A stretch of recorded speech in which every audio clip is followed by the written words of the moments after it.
To me, this is one of still the only places where, like it or love it, I mean, it's more of a traditional model that we do co-writes.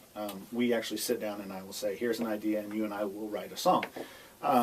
Other places, it's more producer-centric. Like if you go to LA, it's just a guy in his apartment, banging out beats, And there's nothing wrong with that. It's just different styles. But to me, the co-writing thing, when I first started co-writing with other people, it makes you a better songwriter because you see how other people work, you see their techniques, you learn from them. It's more of a learning process than anything. So that was another thing that drew me to Nashville. And when you go to the, I don't know if you guys have ever checked out like the BMI Top 100 Songs of the Century. It's a cool little list where BMI ranks, the ones that have the most radio play, and I think number one is like You've Lost That Love and Feeling, and number two is like Stand By Me, and those kind of things. But if you look at that list, I would say the 90-95% majority by far of songs are co-written of the classic songs. And to me, that's an important thing in the songwriting process. I think too many times in LA, New York, a lot of these scenes, people get isolated by themselves. And there are some creative geniuses, I won't say there's not, but I think collaboration is a big strength in Nashville. So all those things drew me here, plus my family's fairly close, driving distance, as opposed to like 3,000 miles away in LA, so all those things. And so anyway, I love Nashville. If I had any complaints, I would say I miss LA food, I miss the ocean. But we're getting more cosmopolitan every year, and I've been here 8 years. When I first moved here, it's like, okay, we have some cool restaurants, we have some cool venues, and it just seems to get better every year. And the other thing is it's a balance between, I'm sure you heard this in Austin too, but it's a balance between being a small town, because you still see the same people, and there's still a nice sense of community and mentorship. So for instance, I can walk into a publishing office here on Music Row and I can talk to someone, whereas LA there's 3 security guard gates and a buzzer, and they won't let you in, why you here, all that. I can walk up to someone and talk to them about music. I can have a older engineer or producer mentor me because they're looking out for the younger generation. So all those things are really cool, and Nashville's a great community and a small town feeling, but then we also have the amenities of a bigger city like the Titans and the Predators, the sports and the universities. I think we have over 30 universities here called the Athens of the South. So that's all cool. So that's why I like the city. So that was a great answer. Thank you very much. You're welcome. So I guess to talk more about the songs themselves. Sure. What kind of songs are successful in the Nashville scene, or what are some of the characteristics? I think that is a very loaded question. I actually printed out an article, a couple articles for you, and I don't want to reinvent the wheel. Here's one book that's really amazing by a guy. His name's Ralph Murphy. He's a VP at ASCAP. He's been there like 20 years, and great guy. I've worked with him on some panels, and he went through the last 5 years and went through all the country songs and said, what are the factors that really determine a hit song in Nashville? So number one, you have to look at the market. You have to look at the market. Who are you speaking to, and what is the purpose of music? So we probably even need to go back a step and say, why do people need music in their lives? I mean, the fundamental question. If you look at, I don't know if you guys ever studied this guy named Maslow, but he was a psychologist, and he said, first thing people need are hierarchy of needs, the triangle. He said the first thing people need is food, and the second thing they need is shelter, and they're going to be grumpy if they don't have those two things, and then maybe love and all that. But music, I mean, obviously music, I still think it's a fundamental need. I mean, I think it's somewhere in the human psyche that we need music. So that's number one. Number two is, what nowadays defines commercial? Well, to the country market, it's country radio play on major radio stations. Now, that may change. Things are changing with YouTube and all of that. But for Murphy's model, he said the primary demographic of country music are females about 25 to age 40 in their cars driving to work. Those are the people that listen when we look at all the demographics to country. So I know this is probably more than you want to hear, but those are the people we're speaking to. And what is the purpose of the music? Like it or not, it's to sell hamburgers and shampoo and all these, because that's what radio is there for, is to sell, I mean, I'm just being honest, is to sell the ads, right? So you want to keep people engaged so that they sit through the ads and then listen to more music. So with that said, some things that he found were intros are getting shorter and shorter nowadays because people's attention spans are getting shorter and shorter. So like we used to have a 20-second intro, now we have like a 5-second intro, or a lot of the songs just go right into the verse, right?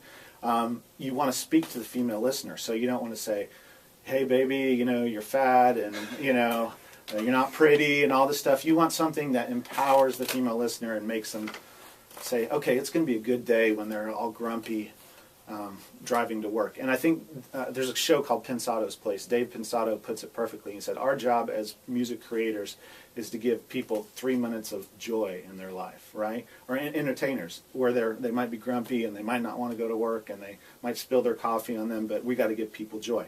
So what gives people joy? If you read that article that I gave you, he says up-tempo, okay, not something slow and draggy. That's cool if I'm meditating or just relaxing in the evening, but not drive time at work. So up-tempo, 4/4, something that people are used to. A rhyme scheme that's engaging, and a lyrical prosody, I guess would be the word. So like rhythm. Okay, so if your verse goes da-da-da-da-da-da-da-da-da, which is pretty common in country music now, my theory is we got that from rap, and then you want to make your chorus go da-da, so staccato versus legato, some contrast in the song. Lyrically, once again, empowering themes. Love is always the theme, but also, you know, story songs, those kind of things. Speaking to the listener is a big deal. So, I mean, once again, I might be going too in-depth here for you, but for instance, if you listen to a song, let me ask you which one engages you more. I'll make up a song right now. Billy Joe went to work and drove his truck. He had a bad day and then took a swim in his pool, okay? Or, you are wonderful, you are beautiful. It's all about today, it's all about life. You can make it your own. Now, what are the differences between those two scenarios?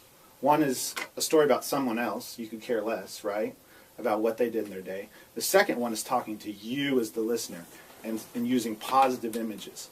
And so that's all of those things tied together are country radio. I mean, to me, also, you know, that's the music element. Now, you also want to get a sexy guy on stage and all that for the performance aspect, but I'm just talking to the songs. So, let's see, what else does he say?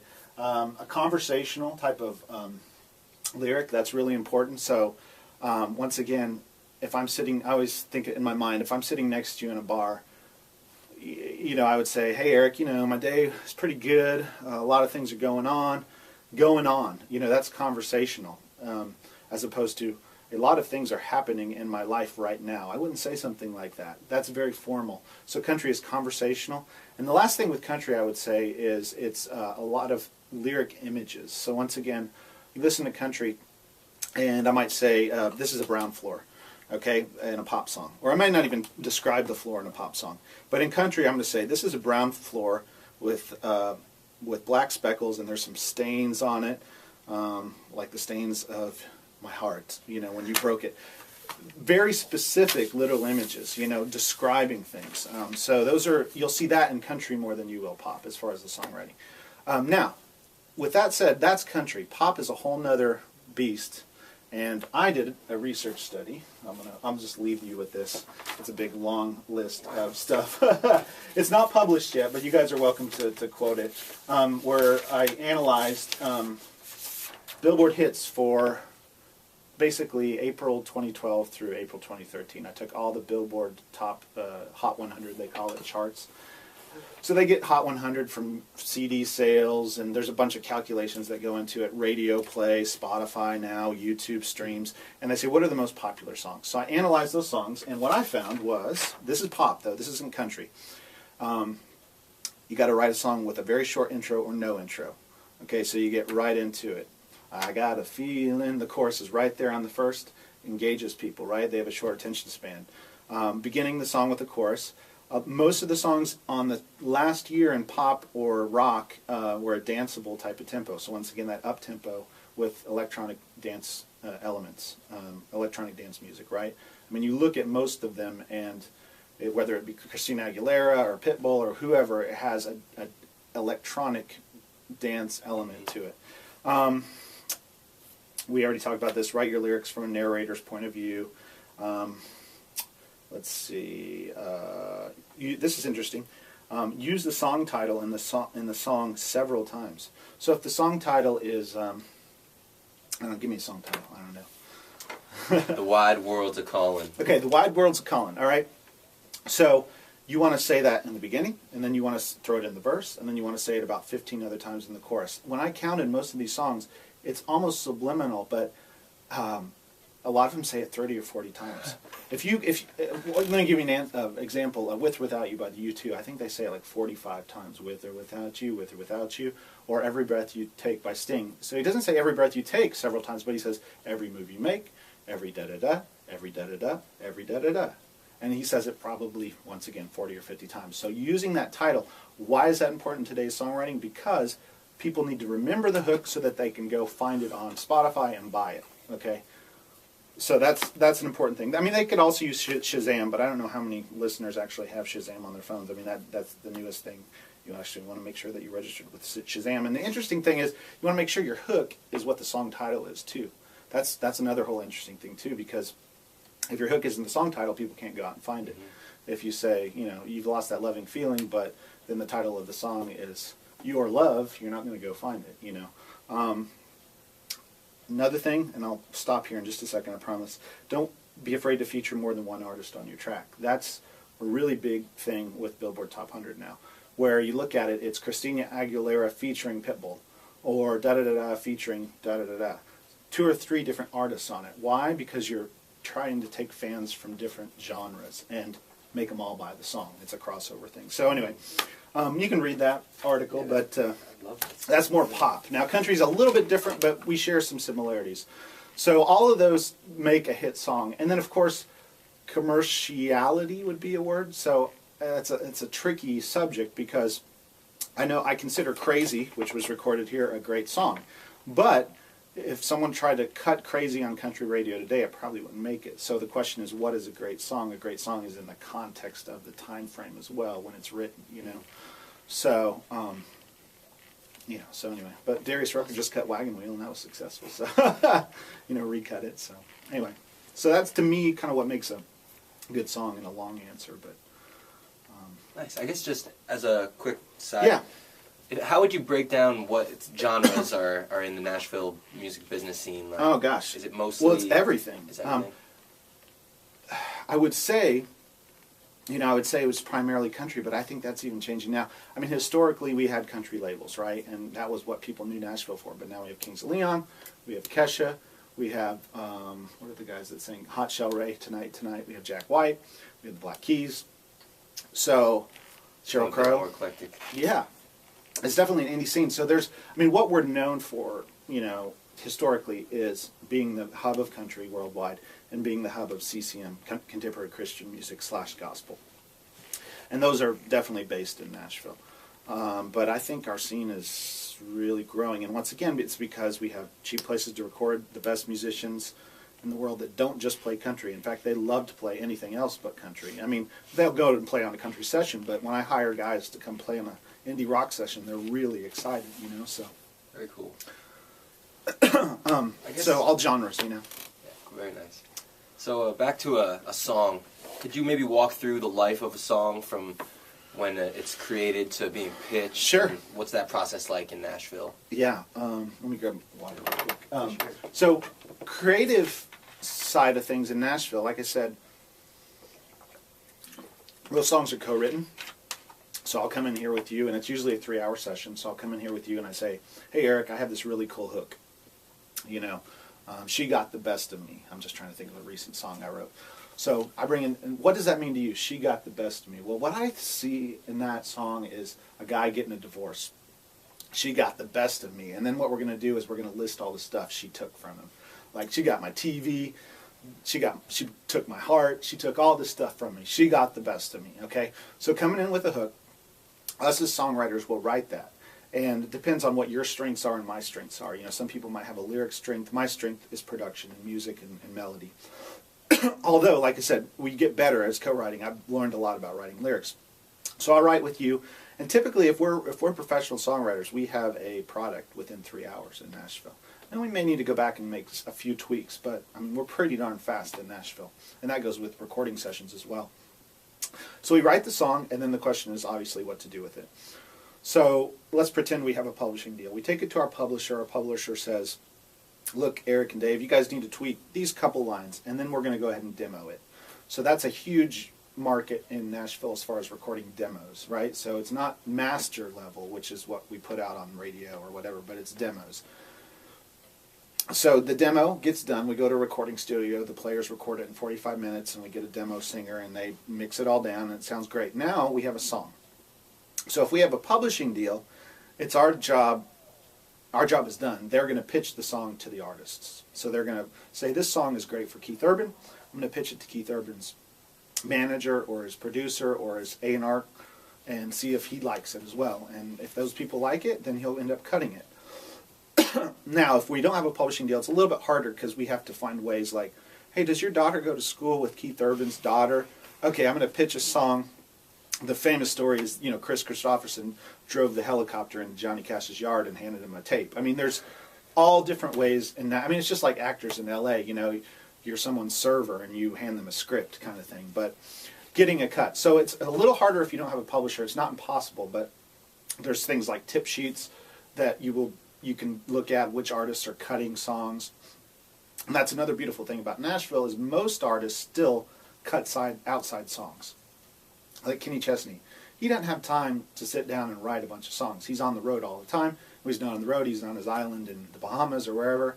And so he doesn't want to, he would rather cut someone else's song and be a performer, right? And we'll talk about that later more. So they're still, that's the good news, is they're still looking for outside songs. The bad news is how many country artists are on the radio, really, when you look at it? Probably 40.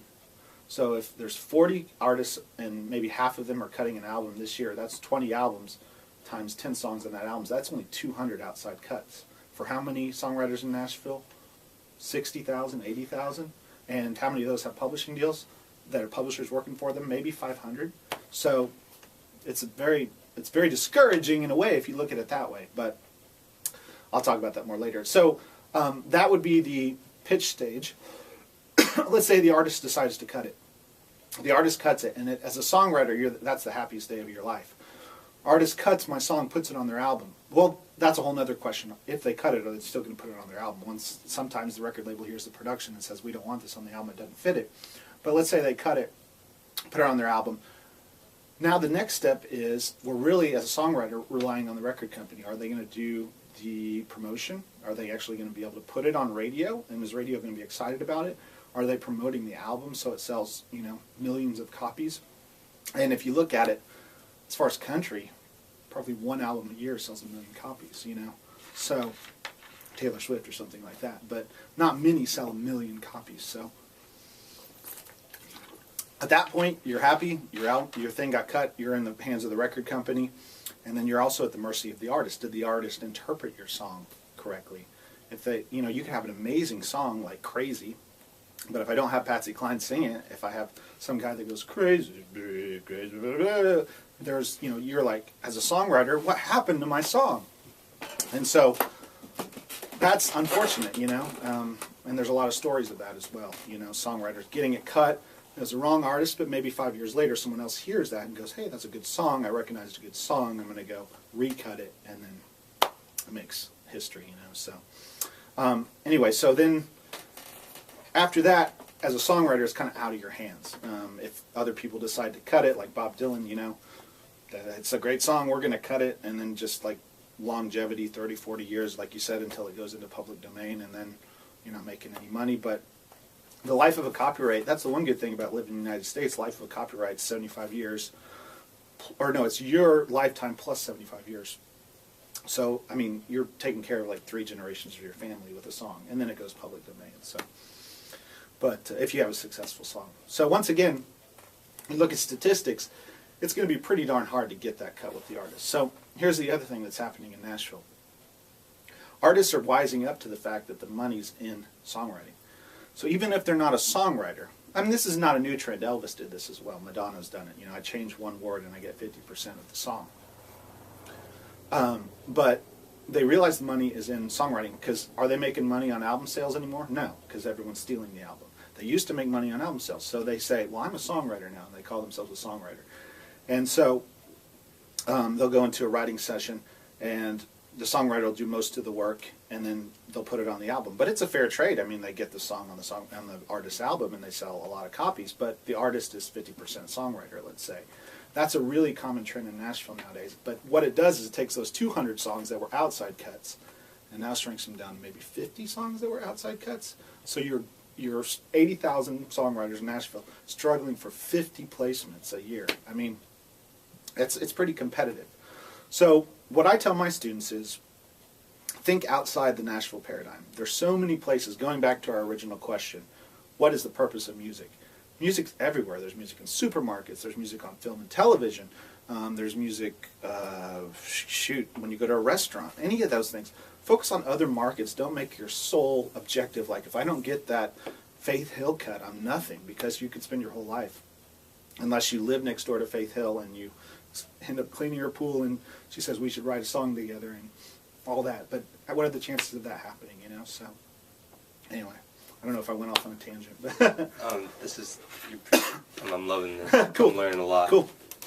So I guess you mentioned a little bit about the relationship between the songwriter and the artist. Mm-hmm. Is that a tight relationship oftentimes? Well, most songwriters that are successful in this town, first of all, it's all about relationships, like anything else, but especially in the music business. So we encourage our students, I encourage myself, to go out and network all the time and just meet people. Not like in a facetious way, like I'm trying to use you, but just human relationships. You know, like saying, I have something, I have a talent God gave me, you have a talent God gave you. You can sing, I can write, let's get together and make something.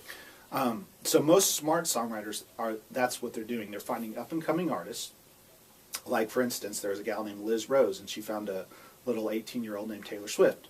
And she said, Taylor, your songs are pretty darn good, but I've been writing songs for 20, 25 years. I could contribute to what you're doing and just kind of polish up your songs. We can write together. And the first two Taylor Swift albums are pretty much co-written between Liz Rose and Taylor Swift. And so that's an example of finding an artist that's developing, typically younger, because, you know, the shelf life of artists isn't that. Male artists have a longer shelf life or a longer longevity. I mean, you can be Brooks and Dunn and still be 35, 40, 45. But females, if you haven't made it by, I hate to say, 30, 35, you may not have a career. So finding the younger artists, developing them, writing with them, is a key component. Now, I think one of your questions was, what is the difference between a performer and a songwriter? And are they the same thing? And so, like I said, the trend in Nashville now, and other places as well, has been the artist to be more of the songwriter. It started way back with the Beatles, a band called the Beatles. Before the Beatles, all artists got outside cuts. Elvis got out. He never hardly wrote a song. Frank Sinatra got outside cuts. He'd record other people's songs. He did not write them. The Beatles changed the model. They said, we're going to be a band and write most of our songs, which was unfortunate for people that were just songwriters. So what is the model, though? I mean, what differentiates a performer and a songwriter? To me, it's intrinsic motivations, going back to Maslow. It's what makes me happy at the end of the day. For me, if you're a performer, you get enjoyment out of being in front of a huge crowd of people and being the star and being a personality. That's your main motivation. Like, it makes you happy at the end of the day. If I can perform for 100,000 people, right, in a concert and convey emotion to them, that makes me a performer. I know personally that is not me. I am a producer-songwriter. Why? Because I get most of my joy out of creating there's really not creating something out of nothing, but that's how you feel when you're a songwriter. I just created something from scratch, something out of nothing. That gives me the most joy. I could care less in being in front of people or not, Some people want that fame and being, on the talk shows and all of that. And some people just want to create. And there are people that want both. But typically, that's, to me, the differentiation between a songwriter and an artist. That the songwriter mainly wants to create art. A performer wants to expose that art to several hundreds of thousands of people, either on the radio or live, that kind of thing. Yes. And from your engineer standpoint, what's that role in the creation of a song like? Well, that's a whole another loaded question, because is the public appreciating sound quality anymore? I mean, we've gone every generation of technology. We went from the phonograph to records to CDs. Every generation of technology got better and better as far as sound quality. But do we still have the CD? Yeah, the CD was invented in '82. And what happened after the CD? You guys tell me. MP3s, right? Or internet. The quality went down of music. So that's a lesser quality than CD. MP3 is a lesser quality. I mean, it doesn't sound as good, especially when you put it on big speakers. Maybe not earbuds, but put it on big speakers, it just doesn't sound as good. So an engineer's job is sound quality and sound fidelity. The question, does that matter anymore? And that's kind of a loaded question. We, as engineers, believe it still does matter, and that eventually people will come around to sound quality and making that a high factor. But that's our job as engineers, is ensuring sound quality. So, you know, microphone placement, choosing the right microphone, choosing the right EQ, the right compression, all of that. One job that's become really important in the last probably 20 years of music, or popular music and country music, is mix engineer, the job of mix engineer. Because if a mix isn't quite right, that could really determine a song's success, right? If the vocal isn't loud enough or the bass is too loud, that kind of thing. So a trend in the last 5 years has been, well, I said 5 to 10 years, has been engineers taking points on a song just like if they were a songwriter, the mix engineer, because it's so important to the song's compositional aspects.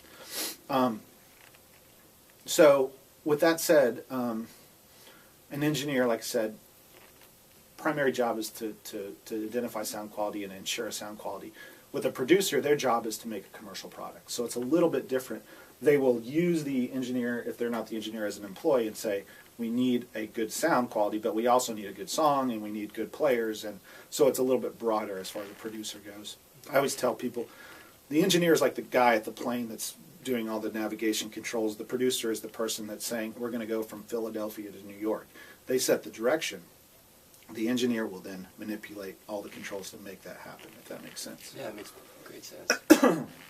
So engineers have an important role, and I think we were talking about what other players are important to a song's success. Well, it goes back to another question. Do we need a record label anymore? Record labels don't really need to be there for distribution anymore, right? You and I can go to TuneCore or CD Baby and put our album up on iTunes. It can be there for the whole world to buy.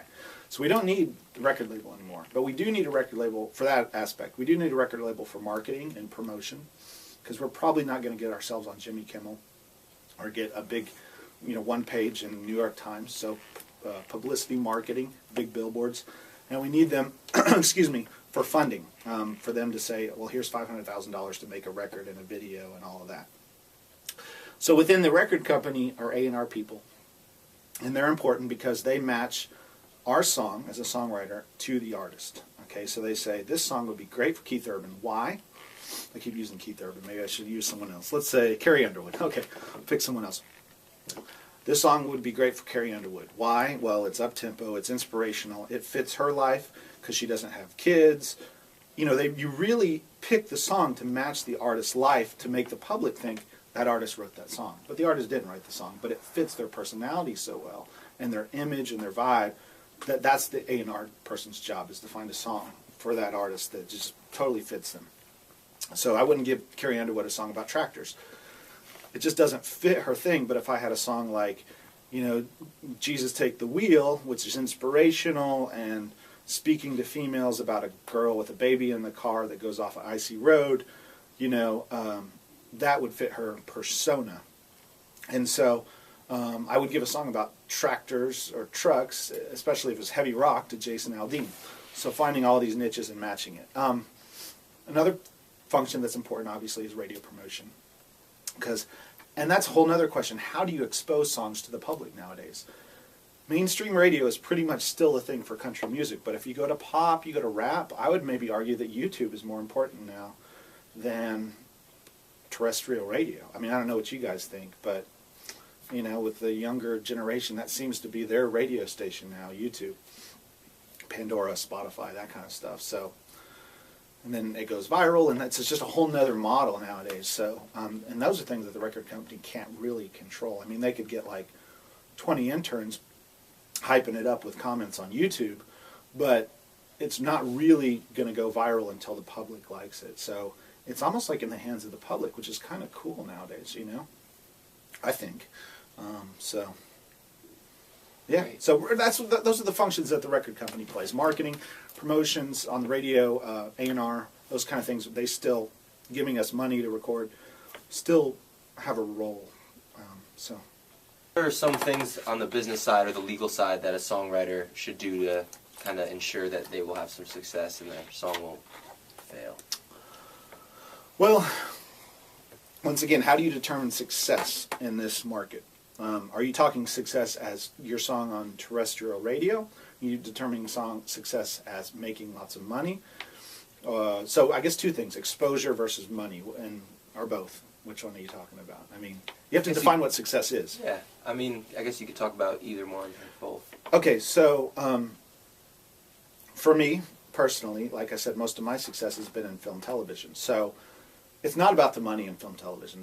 You're not going to make a living unless you get like 20 cuts a year. But, you know, I've gotten some, like I got a Seth Rogen movie, Observe and Report, and a few other movies, you know, that add up. So to me, that's success. I've been successful because I've exposed my song that I produced and engineered and wrote to millions of people. You know, I get royalty statements from Uruguay or Eastern Europe, and I know that they're watching that movie on HBO with my song. So to me, that's not money. It's not a lot of money. I mean, it's some money, but it's not a lot of money. But it's success. Okay. The flip side would be someone like Craig Wiseman, who's a big songwriter here in Nashville, writing a song like "Live Like You Were Dying."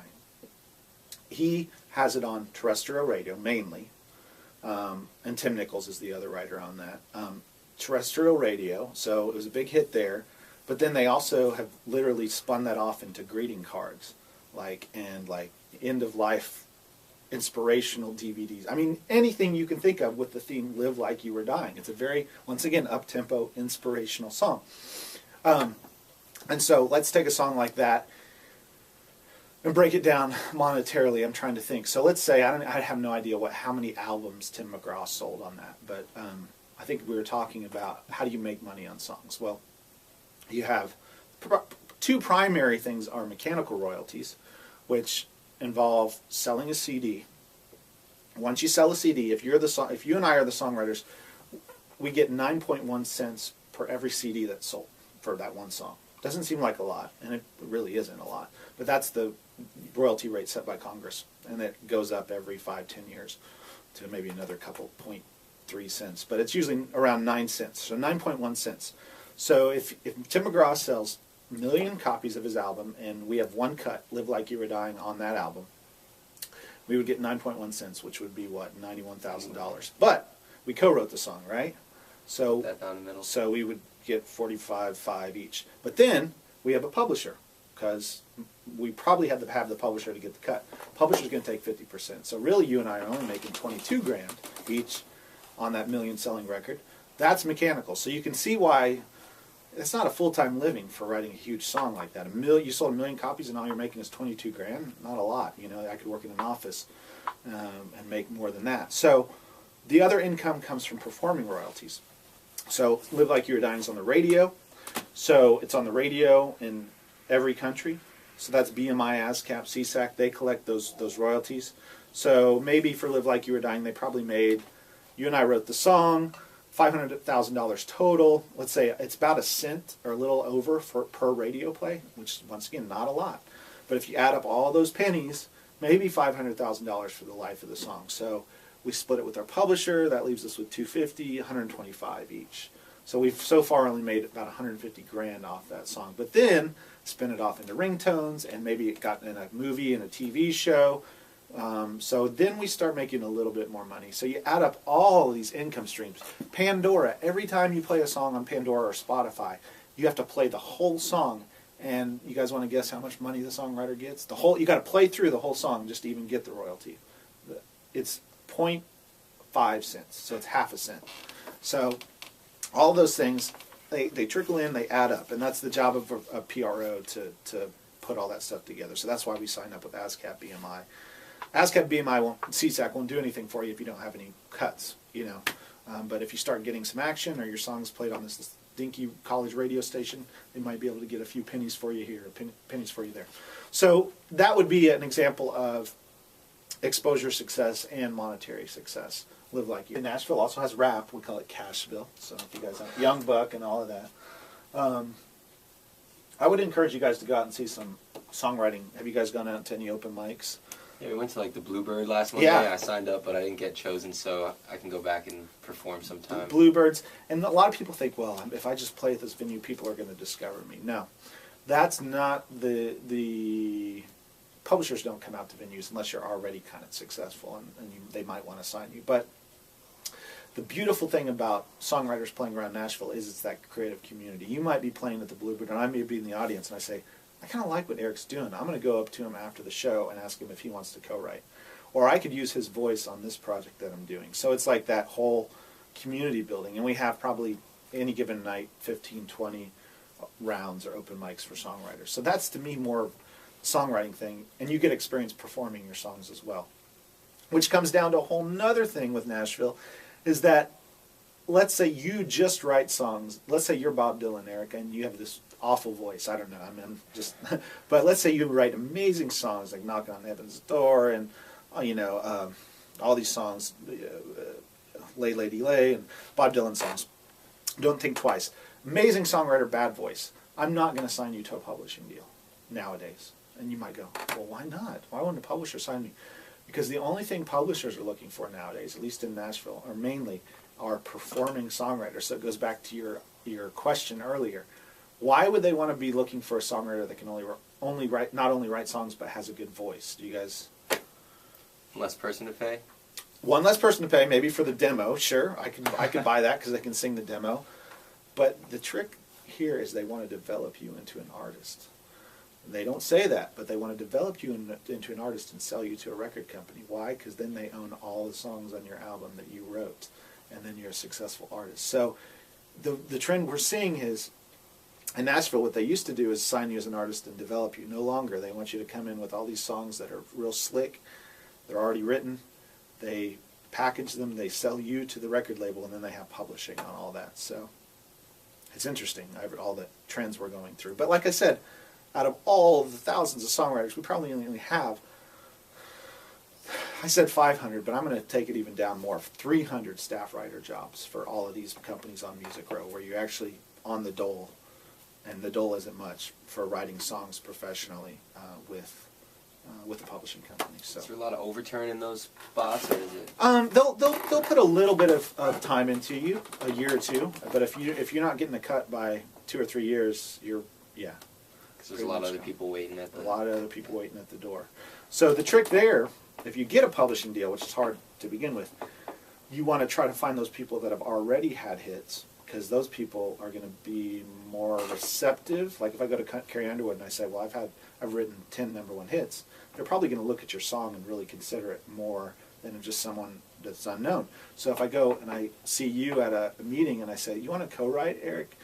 And that's hard in Nashville because they're the bigger dog on the chain. But if they say, there's something that you do that I don't do, and let's co-write, and then you write with them, they have the clout already, and they can get the cut. So it's kind of a political thing. The other thing with that is, I've found is a lot of times songwriters run out of hooks. Like if I've written 500 songs, I might just run out of hooks. You were asking me where hooks come from. Hooks come from everywhere. They come from like a turn of a phrase, like "On the Other Hand" by Randy Travis, or they come from like your own personal experience, obviously. Sometimes they come subliminally. You're just playing guitar and you say, "I'd love to hate you," and then that becomes the hook. You just say it subliminally while playing, and you write around that hook. They can come from friends. Your friend has a divorce. Maybe you don't have a divorce. You're not getting divorced, or you're not even married.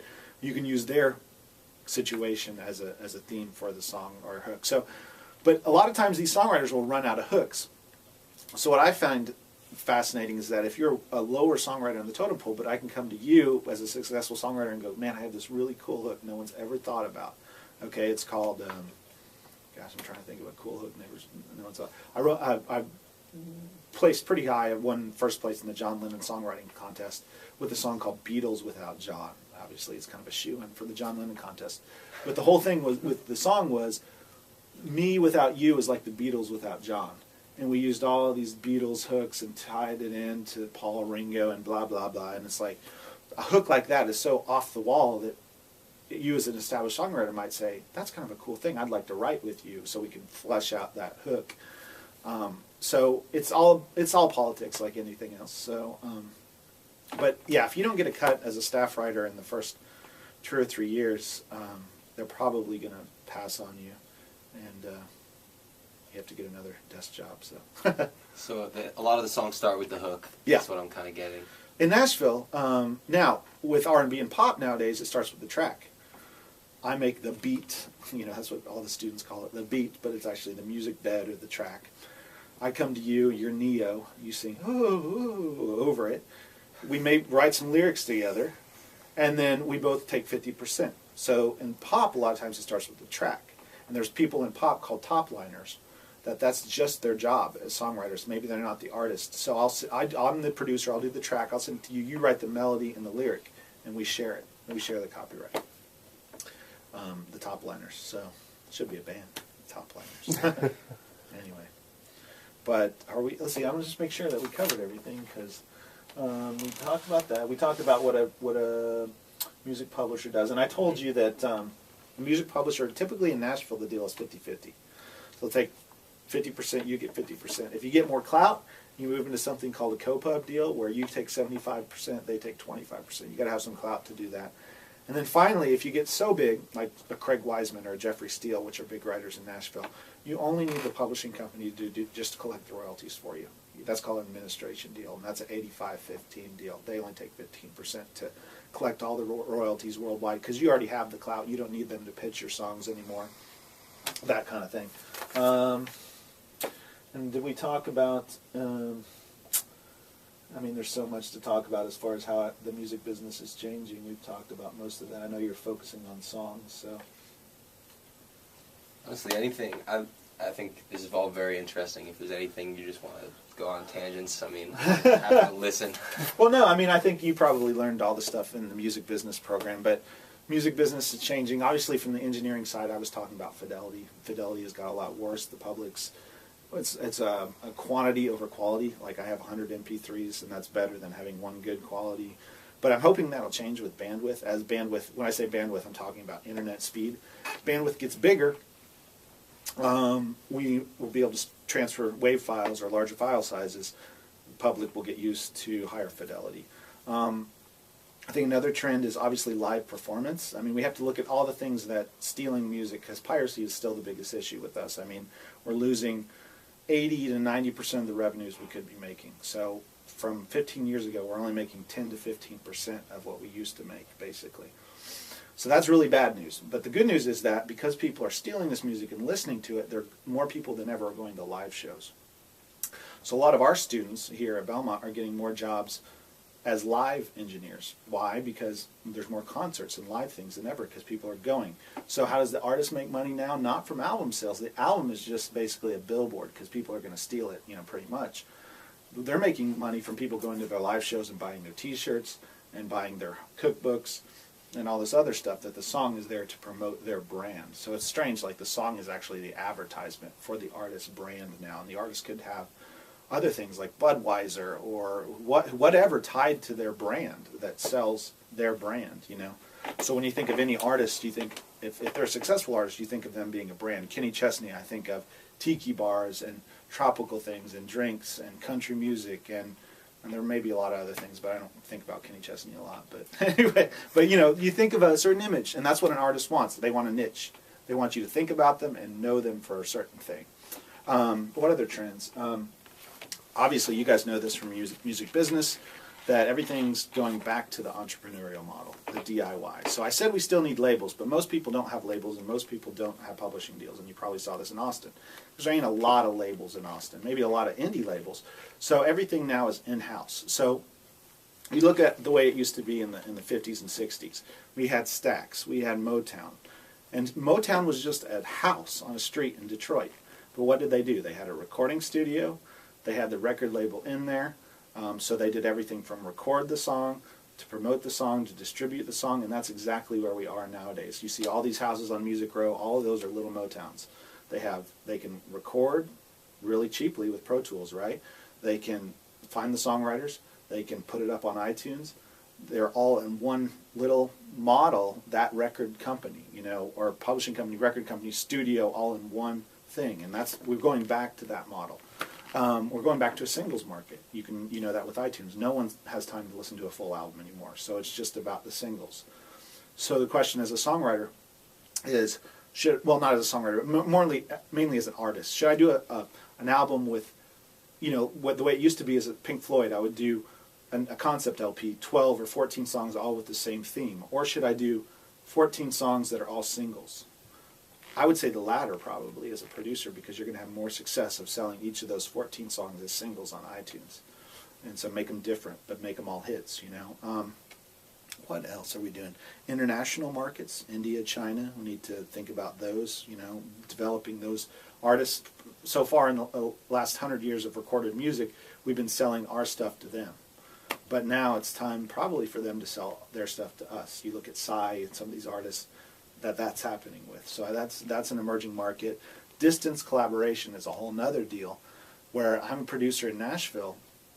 I could probably make a full-time living having people contact me on the internet and hire Nashville musicians over the internet for me to record those people, because you can do anything over Skype. I've mixed songs and recorded songs and tracked songs over Skype kind of thing, where you can send the audio to someone in England or somewhere. I had a gal that I did some demos for on a fishing boat in Alaska, but she had internet access, so she would hear the mix real time, and we would co-write on Skype and all that. So thinking outside the box. So once again, it doesn't necessarily mean that you have to be in one market. I think it's important to be in a place like Austin, Nashville, because you're seeing face-to-face relationships, and that's still the basis of anything, I think, for people. But if you just can't move, a lot of times we have songwriters and they just can't move from Minnesota. They're just like, my family's here, my job's here. That's all right. You can still Skype co-write with someone in Nashville. You can still Skype co-write or do some over the internet with someone in Austin, or hire a musician in Austin to play on your recording, send you a WAV file. So it's just a crazy world when you think of all that too with the internet. So anyway, those are things. But I think they're all opportunities.